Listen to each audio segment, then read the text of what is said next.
Hi friends. അപ്പോൾ നമ്മളിന്ന് ഇന്നൊരു ചെറുതായിട്ട് മഴയൊക്കെ ഉള്ളൊരു ദിവസമാണ്. അപ്പോൾ നമുക്കിന്ന് ഒരു തനി നാടൻ പടുകൂട്ടാനാണ് നമ്മളിന്ന് ഉണ്ടാക്കാൻ പോകുന്നത്. അപ്പോൾ ഇതിനാവശ്യമായിട്ടുള്ള കുറച്ച് ഇൻഗ്രീഡിയൻസൊക്കെ നമ്മുടെ തൊടിയിൽ നിന്ന് തന്നെ നമ്മൾ പറിച്ചെടുക്കുകയാണ്. അപ്പോൾ ഫസ്റ്റായിട്ട് നമുക്ക് ഇതിലേക്ക് പപ്പായ ആവശ്യമാണ്. പച്ച പപ്പായ, നമ്മുടെ ഇവിടെ കർമൂസ എന്നൊക്കെ പറയും. അപ്പോൾ എന്നാൽ പപ്പായ പറിച്ചാലോ? ഞാൻ ഫസ്റ്റ് ടൈമാണ് പപ്പായ എത്ര പെട്ടെന്ന് പറിച്ചത് കേട്ടോ.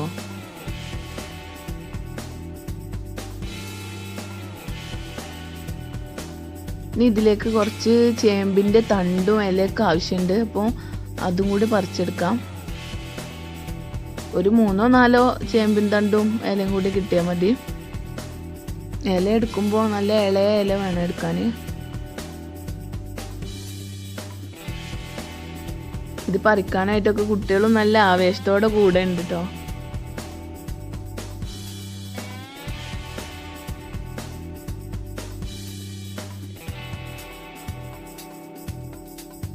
ചേമ്പിൻ്റെ ഇല മഴയത്ത് കൊടയൊക്കെ പിടിക്കാന്ന് പറഞ്ഞിട്ട് മഴച്ചാറ്റിലും കൊണ്ട് നടക്കട്ടോ കുട്ടികള്. ഇനി ഇതിലേക്ക് ആവശ്യമായിട്ടുള്ള കാന്താരി മുളകും കുറച്ച് പറിക്കാം.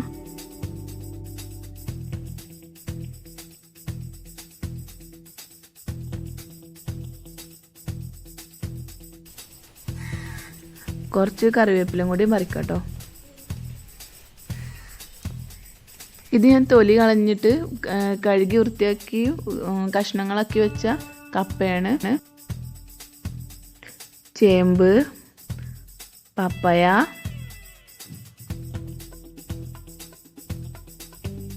ചേമ്പിൻ തണ്ട് ഇലയോട് കൂടിയത്. ഇതിലേക്ക് വേണമെങ്കിൽ നമുക്ക് കൂടുതൽ ഇൻഗ്രീഡിയൻസ് ഒക്കെ ചേർക്കാം കേട്ടോ. എനിക്ക് അവൈലബിൾ ആയിട്ടുള്ള മാത്രമേ എടുത്തിട്ടുള്ളൂ. എണ്ണിക്കാമ്പൊക്കെ വേണമെങ്കിൽ ചേർക്കാം. എണ്ണിക്കാമ്പിന് എണ്ണിത്തട്ട എന്നൊക്കെ പറയും ചില സ്ഥലങ്ങളിലൊക്കെ. ഇനി പപ്പായ തൊലി കളഞ്ഞെടുക്കാം.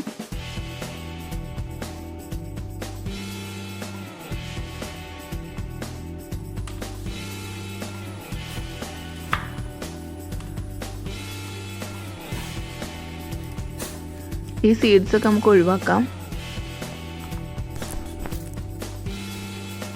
ചേമ്പും തൊലി കളഞ്ഞിട്ടെടുക്കാം.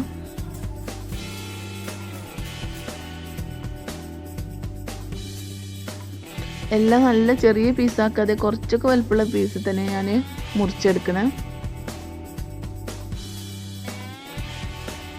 ഇതെല്ലാം ഒരുമിച്ച് കുക്കറിലിട്ടിട്ടാണ് വേവിക്കുക. അപ്പോൾ അതുകൊണ്ടാണ് കുറച്ച് വലിയ പീസാക്കി മുറിക്കണേ.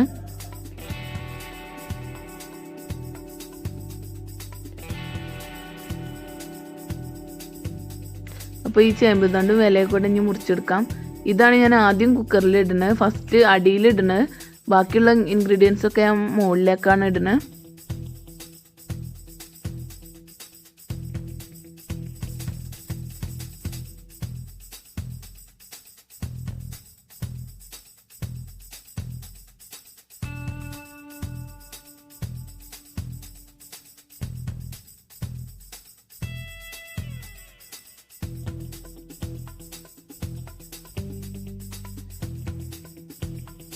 അപ്പോൾ ചേമ്പിൻ്റെ തണ്ടും ഇലയും എല്ലാം മുറിച്ചു.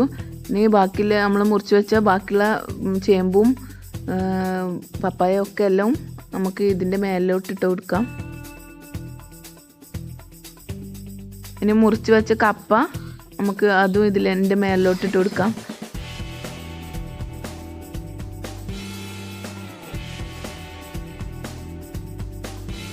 ഇനി നേരത്തെ പറിച്ച് വെച്ച് കാന്താരിമുളകും കൂടി ഇതിലേക്ക് ഇട്ട് കൊടുക്കാം.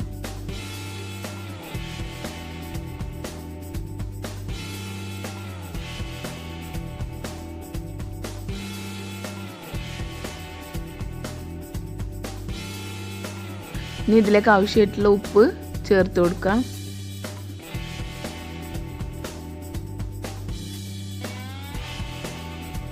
ഇനി ഇതിലേക്ക് ആവശ്യമായിട്ടുള്ള വെള്ളം ഒഴിച്ചു കൊടുക്കാം.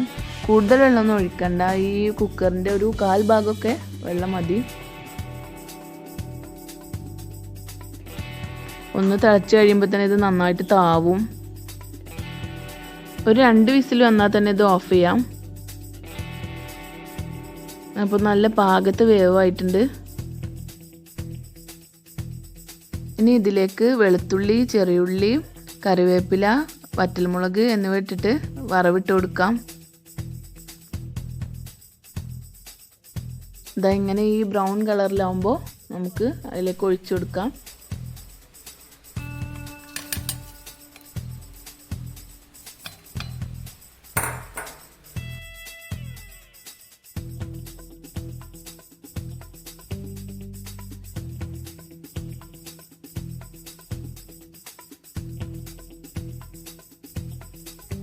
അപ്പോൾ നല്ല ടേസ്റ്റി ആയിട്ടുള്ള പടുകൂട്ടാൻ റെഡിയായി. അപ്പോൾ ടേസ്റ്റി മാത്രമല്ല നല്ല ഹെൽത്തി കൂടിയാണ്. എൻ്റെ ഫേവറേറ്റ് കൂട്ടാനാണ്. അപ്പോൾ എല്ലാവരും ഒന്ന് ട്രൈ ചെയ്ത് നോക്കണം കേട്ടോ. അപ്പോൾ എല്ലാവർക്കും വീഡിയോ ഇഷ്ടമായെന്ന് വിചാരിക്കുന്നു. അപ്പോൾ നെക്സ്റ്റ് വീഡിയോയിൽ കാണാം ഇൻഷാ അല്ലാഹ്.